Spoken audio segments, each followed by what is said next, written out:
अस्सलाम वालेकुम नाजरीन, प्रोग्राम जी का जहां हम और आप एक मर्तबा फिर एक साथ। उम्मीद है अल्लाह ताला के फजल करम से आप सब खैरियत से होंगे। वतन अज़ीज़ और हम सब के लिए सलामती की बहुत सी दुआओं के साथ अपने आज के प्रोग्राम का आगाज़ करते हैं। अपने आज के प्रोग्राम में हम खेल ही खेल में ऐसे खेलों पर बात करने वाले हैं जिन पर शायद कहा जा सकता है कि खेल ही हो गया उनके साथ। तो आइए।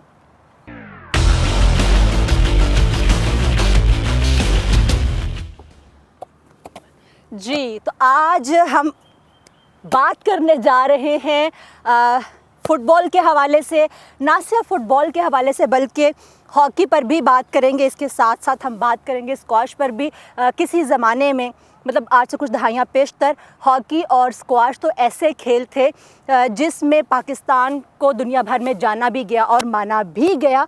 लेकिन फ़ुटबॉल एक ऐसा गेम है जो शायद पाकिस्तान में सबसे महरूम तरीन खेल है। तो आज हम बात करेंगे फ़ुटबॉल के हवाले से भी, और हम बात करेंगे हॉकी और स्क्वॉश के डिक्लाइन के हवाले से भी। मुख्तलिफ अथॉरिटीज़ से मिलेंगे या कंसर्न लोगों से मिलेंगे, उनसे आपकी बात भी करवाएंगे। तो चलिए हमारे साथ हम बात करते हैं कि ये स्पोर्ट्स जो है किस तरह से ज़वाल का शिकार हुए।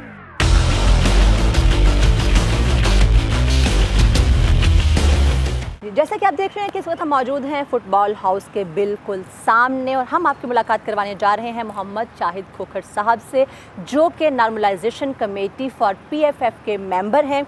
हम उनसे पूछेंगे फ़ुटबॉल के अरूज और ज़वाल की कहानी। अरूज तो पाकिस्तान में खैर कभी आया ही नहीं है फ़ुटबॉल के हवाले से, लेकिन हम उनसे बात करेंगे कि ऐसे कौन सी वजूहात हैं, ऐसे कौन से मसाइल हैं जिसकी वजह से पाकिस्तान में फ़ुटबॉल को उस तरह से अरूज हासिल नहीं हो सका, या इसका वजूद उस तरह से पनप नहीं सका जैसे कि बाकी खेलों को हासिल है। तो आइए हमारे साथ हम उनसे बात करते हैं और उनसे पूछते हैं कि वो कौन सी वजूहात हैं, कौन से मसाइल हैं। तो चलें जी। इस वक्त मोहम्मद शाहिद नियाज़ खोखर साहब हमारे साथ हैं, जो तकरीबन पिछले 16 साल से PFF से वाबस्ता हैं।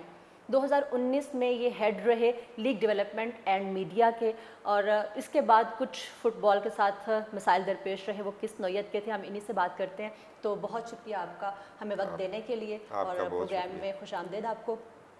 तो सबसे पहले तो आप हमें यही बताएं कि ये हेड जो आप रहे इसके लीग डेवलपमेंट एंड मीडिया के, तो ये क्या थी league development and media?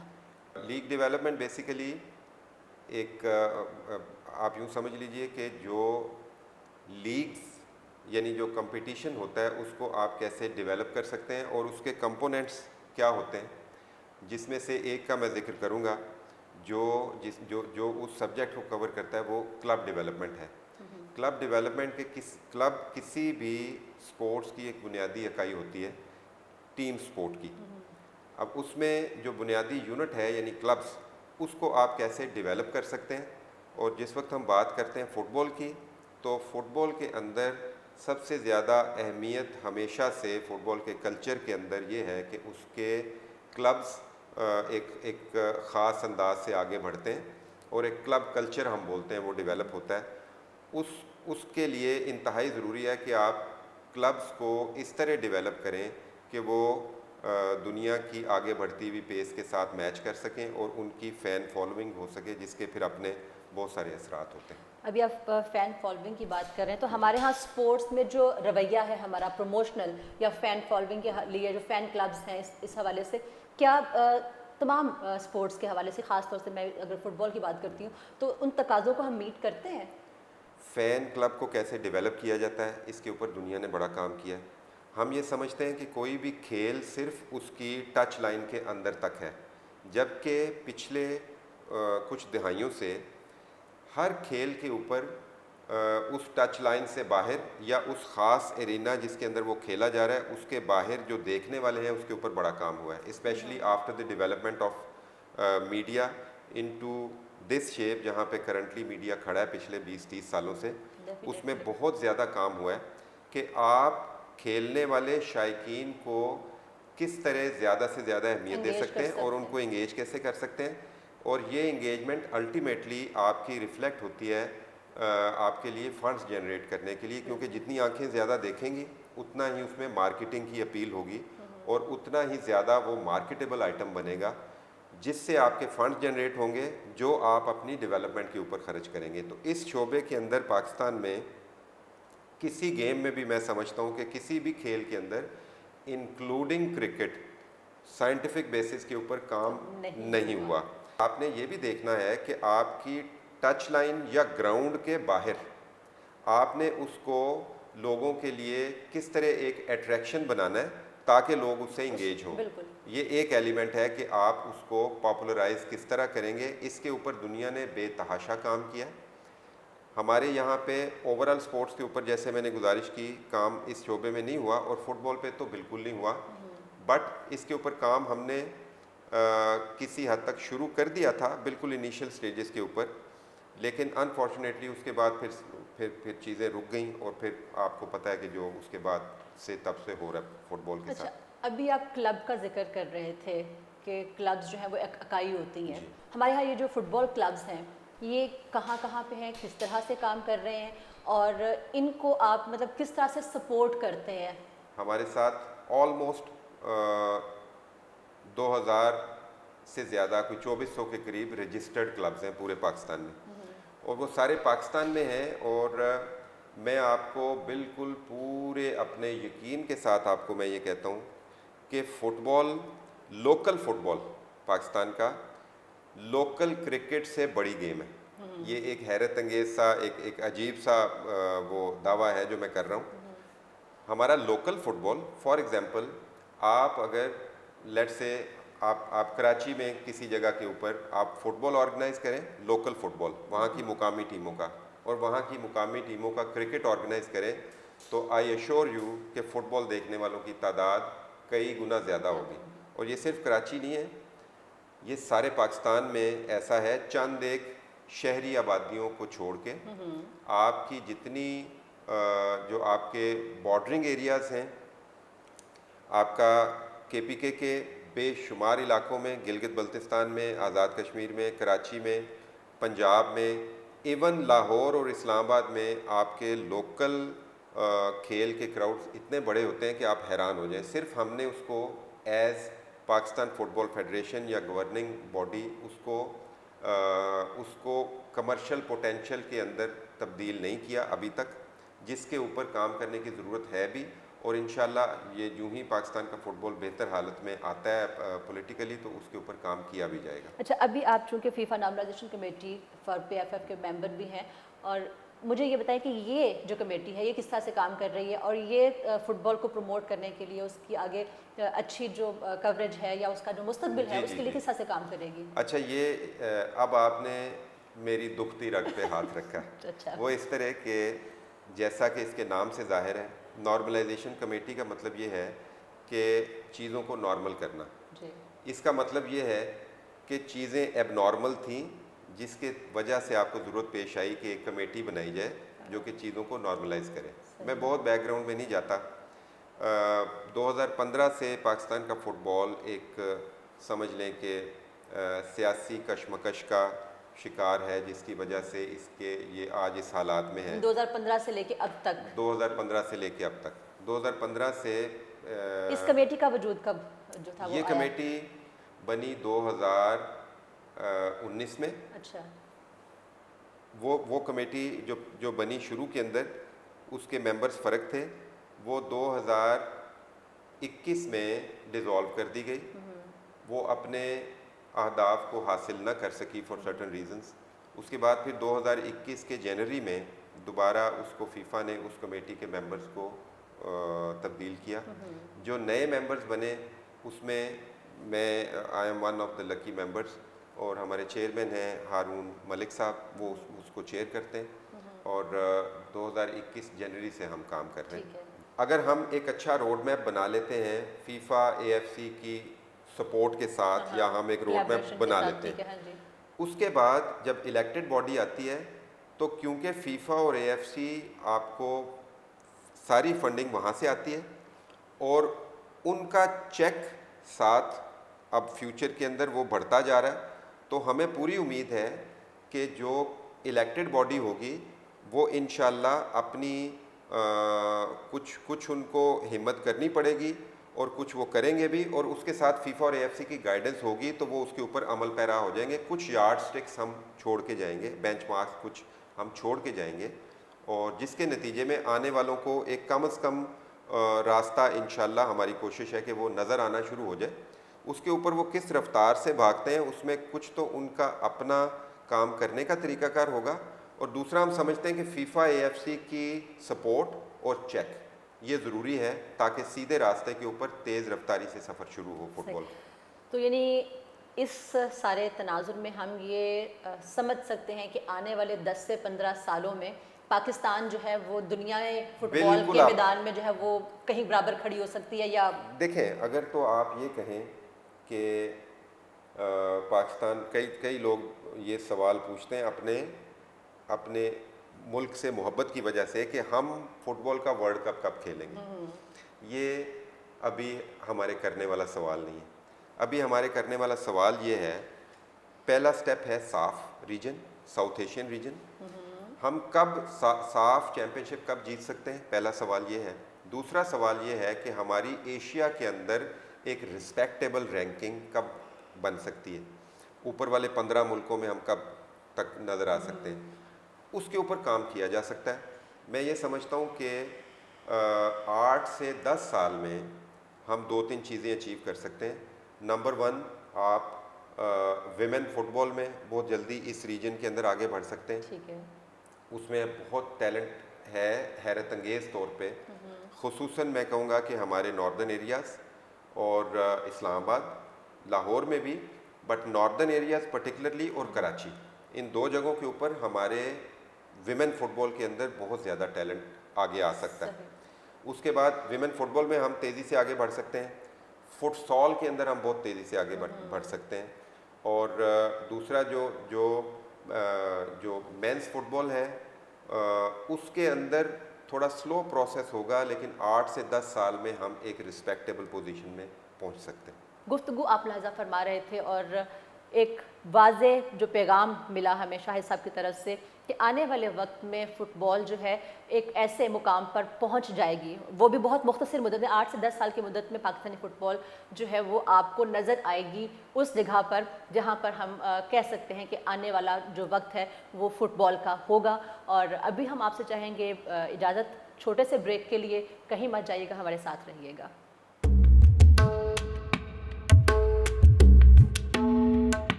Welcome back नाजरीन। ब्रेक से पहले आप देख रहे थे फ़ुटबॉल के हवाले से और उसके ज़वाल की कहानियाँ या उसको क्यों महरूम रखा गया, तमाम मालूमात हमने आप तक पहुंचाई। और इस वक्त हम मौजूद हैं नेशनल हॉकी स्टेडियम के सामने और यहाँ पर रेहान भट्ट साहब हमारे मुंतज़िर हैं, जिनसे हम बात करेंगे हॉकी के ज़वाल की वजूहात और वो हॉकी जो किसी ज़माने में पाकिस्तान का फ़ख्र हुआ करता था, ऐसी कौन सी वजूहात हैं जो आज उस के जो हालात हैं वो बहुत ख़राब हैं और ज़वाल का शिकार है, और इसका मुस्तकबिल कैसा हो सकता है, ऐसे कौन से इक़दामात हैं जो किए जा रहे हैं जो हॉकी के फ़रोग़ की तरफ एक अहम कदम साबित हो सकते हैं। तो आपका और उनका इंतज़ार ख़त्म करते हैं और चलते हैं उनकी तरफ और बात करते हैं हॉकी के हवाले से। तो नाज़रीन, इस वक्त हमारे साथ मौजूद हैं रेहान भट्ट साहब, जो कि पाकिस्तान हॉकी टीम के फॉर्मर कैप्टन रह चुके हैं और इस वक्त ये हॉकी 5 के मैनेजर और हेड कोच भी हैं, और इसके अलावा ये शो भी होस्ट करते हैं। ये हमें अभी अभी पता चला, तो अपने ही स्टाइल का इनसे जो है वो इंटरव्यू होगा, इनसे बातचीत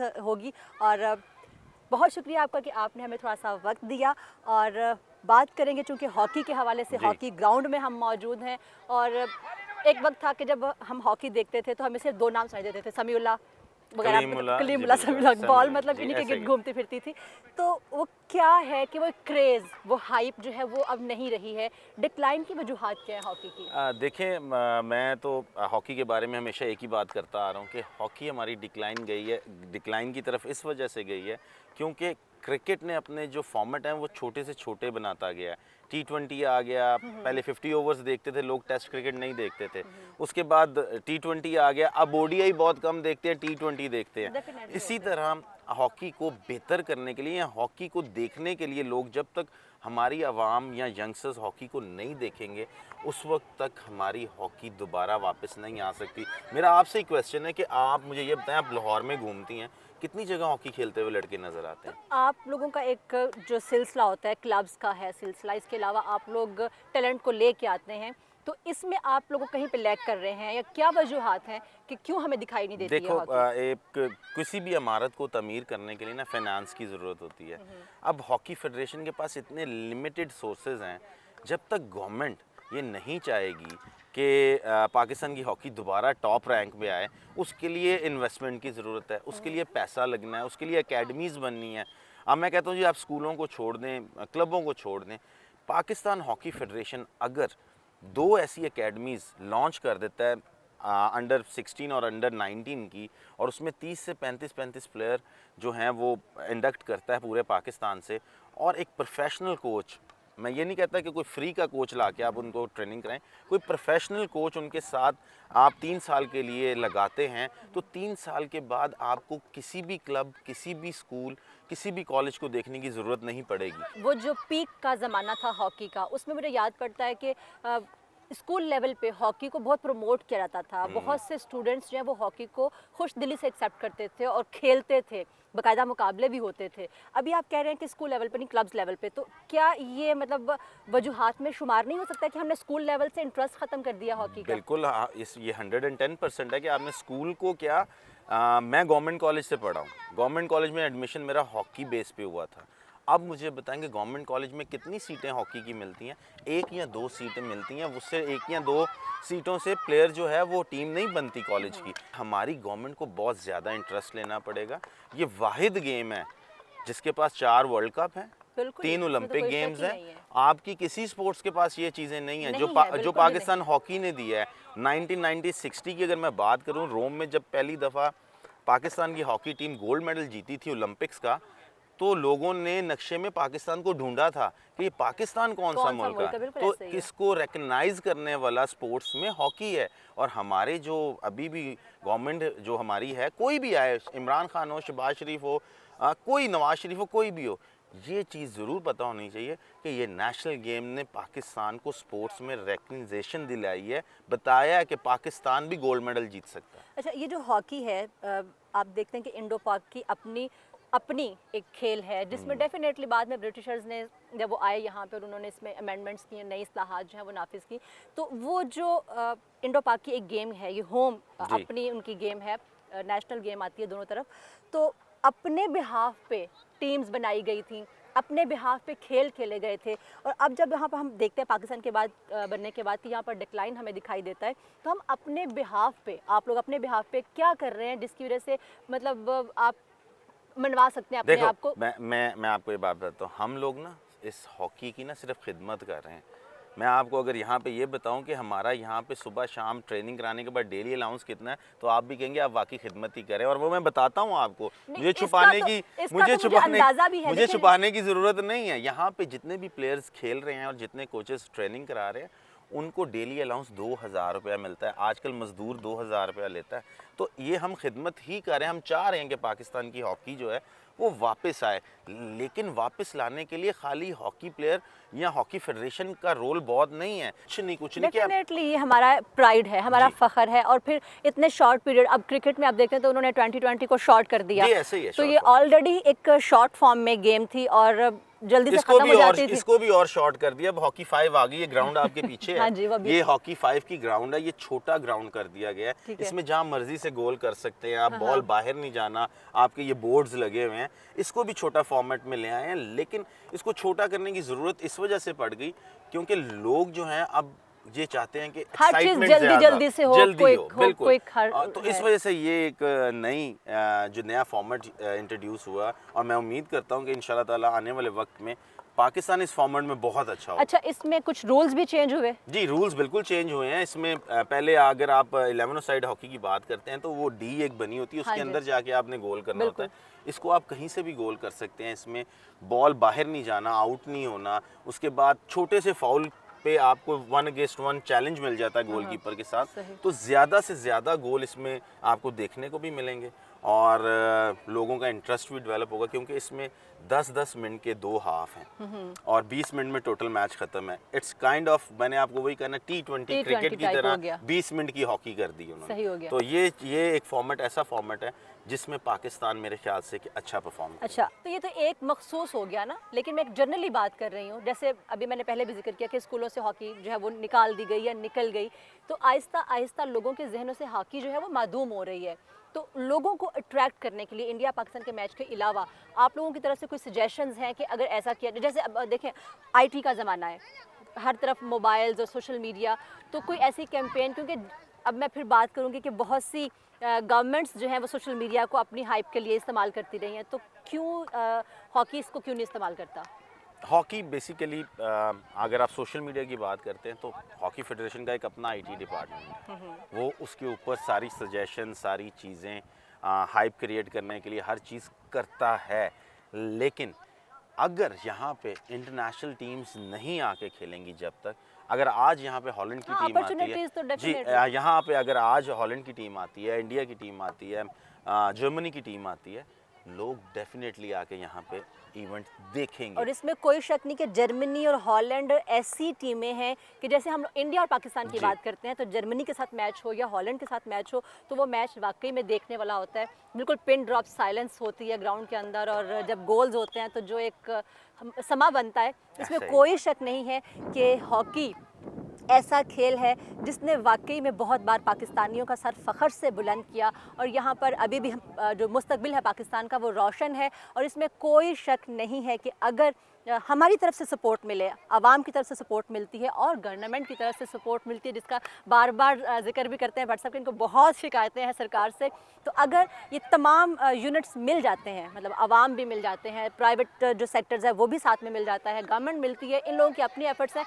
तो इसमें कोई शक नहीं कि पाकिस्तान की हॉकी एक मरतबा फिर हमें यहाँ दिखाई देगी। No doubt about. और अभी हम आपको लिए चलते हैं ब्रेक पर। ब्रेक के बाद हम मिलेंगे स्क्वाश के मैदान में, और क्योंकि वो भी एक ऐसा ही खेल है जो बहुत ही नाम रोशन कर चुका पाकिस्तान का। क्या वजूहात हैं कि आज स्क्वाश भी बहुत कम लोग जानते हैं उसके बारे में, तो मिलते हैं ब्रेक के बाद।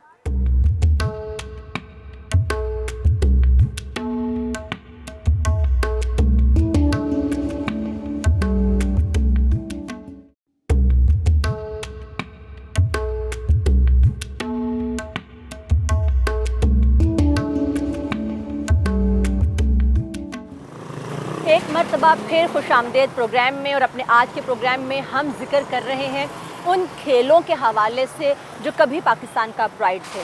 हमने फ़ुटबॉल पर भी बात की जिसको कि पनपने का मौका ही नहीं मिल सका। इस वक्त हम मौजूद हैं पंजाब स्क्वाश कम्प्लेक्स के सामने। यहाँ पर भी बहुत बड़े बड़े नाम पाकिस्तान के लिए अपनी खिदमात जो है अंजाम दे चुके हैं। आज हम आपको मिलवाएंगे काशिफ जावेद साहब से, जो यहाँ पर कोच भी हैं। उनसे हम बात करेंगे कि ऐसी कौन सी वजूहात रही हैं जो स्क्वाश आज हमें उस मुकाम पर दिखाई नहीं देता, इसका मुस्तकबिल कैसा होने वाला है, कौन सी इस्लाहात हैं, कौन सी एफर्ट्स हैं जो की जा रही हैं जिससे एक मरतबा फिर स्क्वाश को वही मुकाम हासिल हो सकता है। तो आइए हमारे साथ हम उनसे मिलते हैं और उनसे बात करते हैं। स्क्वाश के हवाले से, माजी के हवाले से भी बात करेंगे और आने वाले वक्त के हवाले से भी, तो हमारे साथ आइए।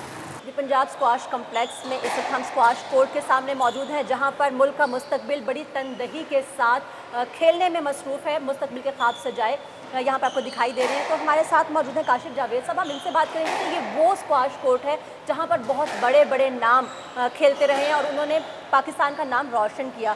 तो क्या वजूहात हैं कि अब हमें उस तरह से दिखाई नहीं देते, ऐसा कोई प्लेयर दिखाई नहीं देता जिसने एक तवील अरसे से पाकिस्तान को वो मुकाम दिया हो जो जैसे जहांगीर खान थे या जानशेर खान थे, और इन खान्स के साथ काफ़ी अरसे तक ये नाम जुड़ा रहा स्क्वाश का। तो क्या रीज़न्स है, खान्स नहीं आ रहे हैं या कोई और वजूहात हैं? जी, मेरे नज़दीक जो है कि जो इसकी ज़वाल की जो वजह है बेसिकली वो ये है कि स्क्वाश थी वो चंद फैमिलीज तक महदूद थी। अच्छा, तो जो यानी कि मरूसी था एक तरह से। जी, उस टाइम पे जो डेवलपमेंट होनी चाहिए थी इंफ्रास्ट्रक्चर की, स्क्वाश कोर्ट्स की, वो नहीं हो पाई, जिसकी वजह से ये जो गेम है ये मासेस में नहीं आ सकी। तो ये चंद ख़ानदानों में महदूद रही। अच्छा, चंद लोगों में की आप बात करते हैं तो मासेस जो आम पब्लिक है वो स्क्वाश को बड़े हमाक से देखा करती थी, अगरचे वो चंद ख़ानदान तक ही महदूद थी, लेकिन पब्लिक में इसका एक रुझान मौजूद था, वो पसंद करती थी इस खेल को। लेकिन ऐसा डिक्लाइन आया, अभी जो कह रहे हैं कि ख़ानदानों तक महदूद थी, ऐसा डिक्लाइन आया कि अब लोग नाम भी नहीं लेते हैं स्क्वाश का उस तरह से। तो इसकी क्या वजूहात हैं? आपको क्या लगता है कि बस वो ख़ानदानी था एक सिलसिला, कन्वर्ट नहीं किया गया, मतलब आपको इनहेरिट नहीं किया गया, या क्या रीज़न रही है? अच्छा, जैसे आप कह रही हैं कि लोग काफ़ी पसंद करते थे गेम को, डेफिनेटली करते तो थे। मेरे नज़दीक ऐसा है कि लोग बहुत ज़्यादा लोग जानते नहीं थे। कुछ चंद लोग जो स्पोर्ट्स में इंटरेस्ट रखते थे वो ही इसको जानते थे। बाकी जैसे दूसरी गेम्स हैं, क्रिकेट है, उसको जितने लोग जानते हैं उतनी पजीराई इस गेम को नहीं मिली। लेकिन जो एक दौर रहा है जानशेर खान का, जहांगीर खान का, या कमर जमान साहब थे, मतलब एक पूरा, तो ये जो 10 से 12 साल एक रही, बल्कि उससे भी ज़्यादा, ये जो रिकग्नाइजेशन है ये मिली थी लोगों को कि एक स्क्वाश है जिसने पाकिस्तान का, बल्कि यहाँ तक कि स्नूकर को भी रिकॉग्नाइज़ किया गया कि ये भी एक खेल है। क्योंकि जैसे ही कोई फतह पाकिस्तान से मंसूब होती है, चाहे वो कोई भी खेल है, कबड्डी हो, फुटबॉल हो, कुछ भी हो, वो नाम बनता है, लोग उसके साथ एसोसिएट होते हैं। तो ये कहना कि मतलब पब्लिक इससे उतना अवेयर नहीं थी, शायद उतना दुरुस्त नहीं है। लेकिन उसके बाद जो एक जनरेशन आती है, आज से आप कह सकते हैं कि 15 साल 20 साल पहले, ये जो गैप है ये क्यों कवर नहीं हो पाया? ये मेरे ख्याल में जो है, जिस तरह जूनियर डेवलपमेंट पे जिस तरह काम होना चाहिए था नीचे से, वो नहीं हुआ। जो प्लेयर्स पहले से ही खेल रहे हैं, अच्छे हैं, उन पे तो काम होता है, लेकिन जो नीचे से नर्सरी है ना, वो नहीं बन पाई।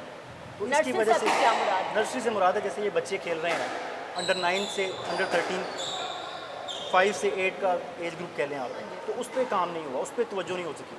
जो स्कूल लेवल पे जो होना चाहिए था ना, जैसे दूसरी गेम्स क्रिकेट है, दूसरी उन पे काम होता है, इवन डिपार्टमेंट्स भी हैं, तो इसमें वो स्पॉन्सरशिप्स नहीं आई।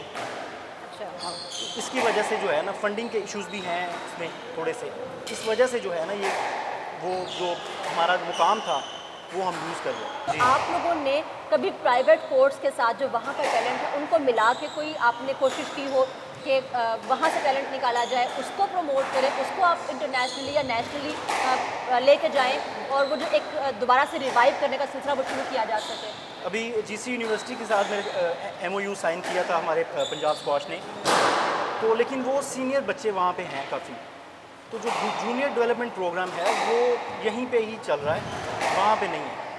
तो आपको क्या लगता है कि यहाँ पे डिस्ट्रिक्ट लेवल पे भी जो आप बात कर रहे थे कि अकेडमीज़ होनी चाहिए, तो क्या उसका फॉर्मेट है जिसके तहत जो है अकेडमीज़ बनाई जानी चाहिए, और उसके लिए उसको हेड करना, उसको लीड करना, और फिर वहाँ से उसको प्रमोट करना एक बच्चे को, उसके लिए आपके माइंड में क्या ऐसा आइडिया है या ख्याल है? इसमें ये है कि जो हमारा पंजाब स्पोर्ट्स बोर्ड है, उसकी हेल्प की ज़रूरत होगी हमें, क्योंकि उनके डिस्ट्रिक्ट वाइज उनके स्पोर्ट्स ऑफिसर्स होते हैं, उनकी कुछ जिम्मेदारियाँ हैं, तो वो अगर अपनी जिम्मेदारियाँ अच्छी तरीके से निभाएंगे तो मेरा ख्याल है कि हम दोबारा अपना खोया हुआ मुकाम जो है वो हासिल कर सकते हैं। कि बहुत से नाम मुझे अपने इर्द गिर्द दिखाई दे रहे हैं, तो कितना आप मुस्तकबिल को रोशन देखते हैं, आप कितना पोटेंशियल देखते हैं इन बच्चों में, और आपको क्या लगता है कि कितने जानशेर खान निकल सकते हैं, कितने जहांगीर खान आप पैदा कर सकते हैं? मेरे ख्याल में टैलेंट की बिल्कुल कोई कमी नहीं है पाकिस्तान में, और अगर आप इस प्रोग्राम को जो हमने स्टार्ट किया है, अगर इसको हम अगले 10 से 15 साल तक चलाएंगे तो मेरे ख्याल से हम अपना जो है वो इसमें से खोया हुआ मुकाम भी हासिल कर सकेंगे, और इसमें से कुछ, क्योंकि हर कोई जो है वो वर्ल्ड चैम्पियन नहीं बन सकता, तो हमारे पास अगर टॉप 50 के प्लेयर्स भी निकल आते हैं तो वो भी एक काफ़ी बड़ी अचीवमेंट होगी, क्योंकि अभी पाकिस्तान में सिर्फ 2 प्लेयर्स जो हैं हमारे वो टॉप 50 में खेल रहे हैं। तो अगर हमारे पास लेट्स से कि हमारे पास 100 में 8 से 10 प्लेयर्स आ जाएँ तो बहुत बड़ी अचीवमेंट होगी हमारे लिए। बहुत शुक्रिया, आपने हमें वक्त दिया। आज का प्रोग्राम हम करने का मकसद यही था हमारा कि हम उन वजूहात को जानने की कोशिश करें जिसकी वजह से हमारे जो खेल हैं, जो हमारा असासा थे, जो हमारी पहचान थे, जिसने हमें दुनिया भर में एक नाम और मुकाम दिया, उन खेलों की जो ज़वाल की वजूहात हैं उनको खोजने की कोशिश करें।